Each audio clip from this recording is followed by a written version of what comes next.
Cup cake തയ്യാറാക്കുന്നൊരു video ആണ് ഇന്ന് ചെയ്യാൻ പോകുന്നത്. Welcome back to Lisa's and vlog. വളരെ എളുപ്പത്തിൽ വീട്ടിലെങ്ങനെ കപ്പ് കേക്ക് തയ്യാറാക്കാമെന്നാണ് ഇന്നത്തെ വീഡിയോയിൽ പരിചയപ്പെടുത്തുന്നത്. എല്ലാവർക്കും നമസ്കാരം. കേക്ക് തയ്യാറാക്കാൻ വേണ്ടിയിട്ട് ഞാനിവിടെ 2 കോഴിമുട്ട എടുത്തിട്ടുണ്ട്.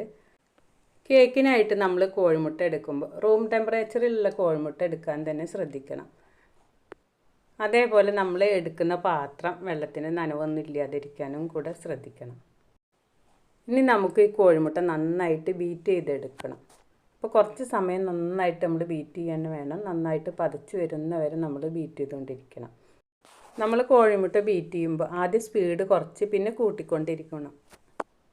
ഓരോ ബീറ്ററും ഓരോ തരത്തിലായിരിക്കും. ഇതിൻ്റെ മുകളിൽ കുറക്കാനും കൂട്ടാനും കൂടെ ഉള്ളതുണ്ട്. മറ്റുള്ളവ എങ്ങനെയെന്ന് എനിക്ക് ശരിക്കും അറിയില്ല. ഇനി കേക്ക് തയ്യാറാക്കാൻ വേണ്ടിയിട്ട് ഞാനൊരു കപ്പ് പഞ്ചസാര പൊടിച്ചെടുത്തിട്ടുണ്ട്. അതേപോലെ ഞാൻ ഗോതമ്പ് മാവ് എടുത്തിട്ടാണ് കേക്ക് തയ്യാറാക്കുന്നത്.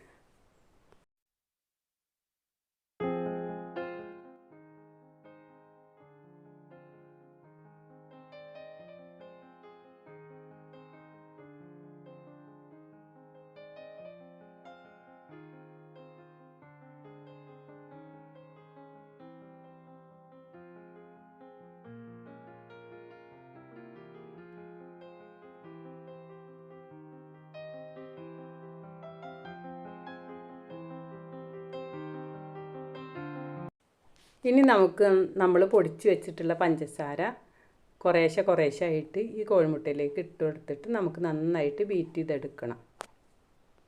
നമ്മൾ പഞ്ചസാര ഒന്നിച്ചിട്ട് കൊടുക്കരുത്, 2-3 പ്രാവശ്യമായിട്ട് ഇട്ട് കൊടുക്കണം. അങ്ങനെ നമ്മൾ കുറേശ്ശെ ഇട്ടിട്ട് നമ്മൾ ഇത് ബീറ്റ് ചെയ്തെടുക്കുകയാണ് വേണ്ടത്.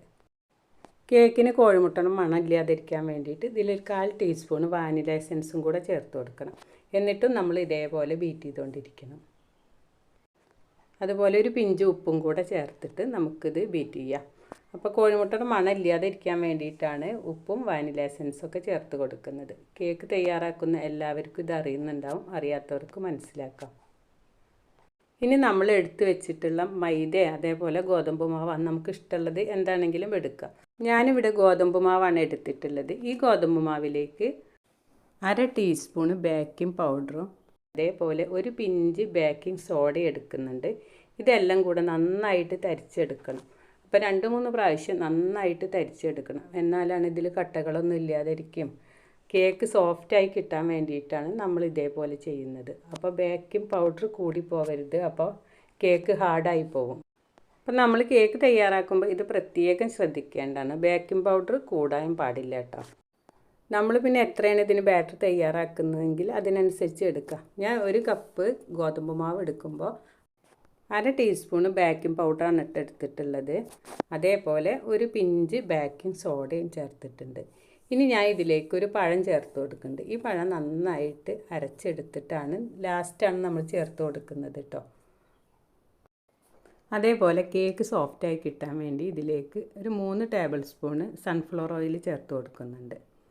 എന്നിട്ട് നമ്മളിത് ചെറുതായിട്ടൊന്ന് ബീറ്റ് ചെയ്ത് കൊടുക്കുകയാണ് വേണ്ടത്. സ്പീഡ് കൂട്ടരുത്, സ്പീഡ് കുറച്ചിട്ടാണ് നമ്മൾ ബീറ്റ് ചെയ്യുന്നത്.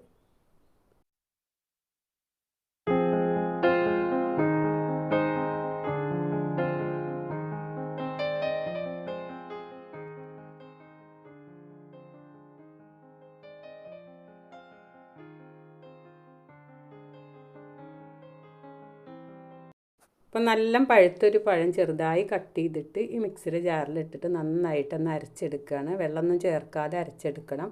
എന്നിട്ട് ഞാൻ ഈ ബാറ്ററിലേക്ക് ചേർത്ത് കൊടുക്കുകയാണ്. അപ്പോൾ പഴം വെച്ചിട്ടാണ് ഈ കപ്പ് കേക്ക് തയ്യാറാക്കുന്നത്. ഇനി നമ്മൾ ഈ പഴം ചേർത്തതിന് ശേഷം ഇത് മെല്ലെ ഒന്ന് ബീറ്റ് ചെയ്ത് കൊടുക്കുകയാണ് വേണ്ടത്. അപ്പോൾ സ്പീഡ് കുറച്ചിട്ട് നമ്മൾ ബീറ്റ് ചെയ്താൽ മതി കേട്ടോ. അപ്പോൾ നമ്മൾ ബീറ്റർ കറണ്ടിൽ നിന്ന് ഒഴിവാക്കിയിട്ട് കൈകൊണ്ട് മെല്ലെ അതുപോലെ ഒന്ന് ഇളക്കി കൊടുത്താൽ മതി. അതേപോലെ ഒരേ ഭാഗത്തേക്ക് തന്നെ നമ്മൾ ഇളക്കിക്കൊണ്ടിരിക്കണം കേട്ടോ. കുത്തി ഇളക്കാനൊന്നും പാടില്ല. നമ്മുടെ കേക്കിൻ്റെ ബാറ്ററൊക്കെ ഒരുവിധം ശരിയായി കിട്ടിയിട്ടുണ്ട്. ഇനി ഞാനത് ഓവനിലാണ് ചെയ്യാൻ പോകുന്നത്. അതിനായിട്ട് ഓവൻ ചൂടാക്കാൻ വേണ്ടി വെച്ചിട്ടുണ്ട്. ഒരു 10 മിനിറ്റ് പ്രീഹീറ്റ് ചെയ്ത് വെക്കുകയാണ് ചെയ്യുന്നത്. അപ്പം നമ്മൾ ഈ കപ്പിലാണ് ബാറ്റർ ഒഴിക്കാൻ പോകുന്നത്. അപ്പോൾ 2 കപ്പ് വീതം വെക്കുന്നുണ്ട്. അല്ലെങ്കിൽ ഇനി ഒന്നായാൽ ഇത് കപ്പ് നനയണ്ടെന്ന് വിചാരിച്ചാണ് 2 വീതം വെക്കുന്നത് കേട്ടോ. അപ്പോൾ ഈ ട്രേയിൽ അധികമൊന്നും വെക്കാൻ പറ്റില്ല, ഒരു 8 എണ്ണമാണ് വെച്ചിട്ടുള്ളത്. 8 9 ഒക്കെ വെക്കുക, അതിൽ കൂടുതൽ വെക്കാൻ പറ്റില്ല. ഇനി ഇതിലേക്ക് നമ്മൾ പകുതി വീതമാണ് ഒഴിക്കണുള്ളൂ, പകുതി ഒഴിച്ചു കൊടുക്കുകയാണ് ചെയ്യുന്നത്. അപ്പോൾ കേക്ക് പൊങ്ങി വരുമ്പോൾ നമ്മൾ പകുതിയിൽ കൂടുതലാണെന്ന് വെച്ചാൽ പുറത്തേക്ക് പോകും, അതുകൊണ്ടാണ് ഇത്രയും ഒഴിച്ചു കൊടുക്കുന്നുള്ളൂ. സ്റ്റവിൻ്റെ മീതെ എന്തെങ്കിലും ഒരു വട്ടുള്ള പാത്രം വെച്ചിട്ട് അതിലേക്ക് ഈ പാത്രം ഇറക്കി വെച്ചിട്ട് നമുക്ക് ചെയ്യാനും പറ്റും. നമ്മൾ കപ്പുകളിലൊക്കെ ബാറ്റർ ഒഴിച്ചു കൊടുത്തതിന് ശേഷം ഇതിലേക്ക് എന്തെങ്കിലും നട്ട്സുകളോ എന്തെങ്കിലും വേണമെങ്കിൽ നമുക്ക് ഇട്ട് കൊടുക്കാം. ഞാൻ ഇതിൻ്റെ മീതെ ഒരു ചോക്ലേറ്റ് കട്ട് ചെയ്തിട്ട് ചെറിയ ചെറിയ പീസാക്കിയിട്ട് ഇട്ട് കൊടുക്കുകയാണ് ചെയ്തിട്ടുള്ളത്.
കേക്കിൻ്റെ ബാറ്ററെല്ലാം നമ്മൾ കപ്പിലേക്ക് ഒഴിക്കൽ കഴിഞ്ഞു. ഇനി ഇത് ഓവനിലേക്ക് വെച്ച് കൊടുക്കുകയാണ് ചെയ്യുന്നത്.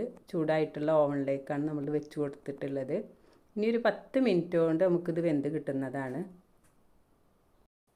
അപ്പോൾ നമുക്ക് എളുപ്പത്തിൽ തന്നെ വീട്ടിൽ കപ്പ് കേക്ക് തയ്യാറാക്കി എടുക്കാൻ പറ്റും. അറിയാത്തവർ എന്തായാലും ഇതേ രീതിയിൽ തയ്യാറാക്കി നോക്കുക. ഒരുവിധ ആൾക്കൊക്കെ അറിയുന്നുണ്ടാവും. ഞാൻ കപ്പ് കേക്ക് തയ്യാറാക്കലൊക്കെ ഉണ്ട്, വീഡിയോ ആദ്യമായിട്ട് എടുത്തതാണ് കേട്ടോ. ഈ ട്രേയിൽ ബാറ്റർ ഒഴിച്ചതിന് ശേഷം കുറച്ചും കൂടി ബാലൻസ് ഉണ്ട്, അത് ഞാനിത് വെന്തതിന് ശേഷം മറ്റൊരു പാത്രത്തിൽ വെച്ച് കൊടുക്കാൻ പോവുകയാണ്.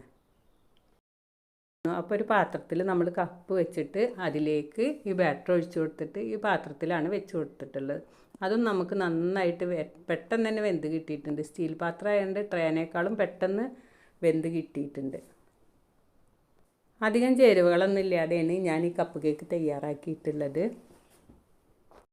അപ്പോൾ നമ്മുടെ കേക്കൊക്കെ നല്ല രീതിയിൽ തന്നെ നമുക്ക് വെന്ത് കിട്ടിയിട്ടുണ്ട്. അപ്പോൾ ഇതുപോലെ ആരും കേക്ക് തയ്യാറാക്കിയിട്ടില്ലെങ്കിൽ എന്തായാലും ഒന്ന് ചെയ്ത് നോക്കണം.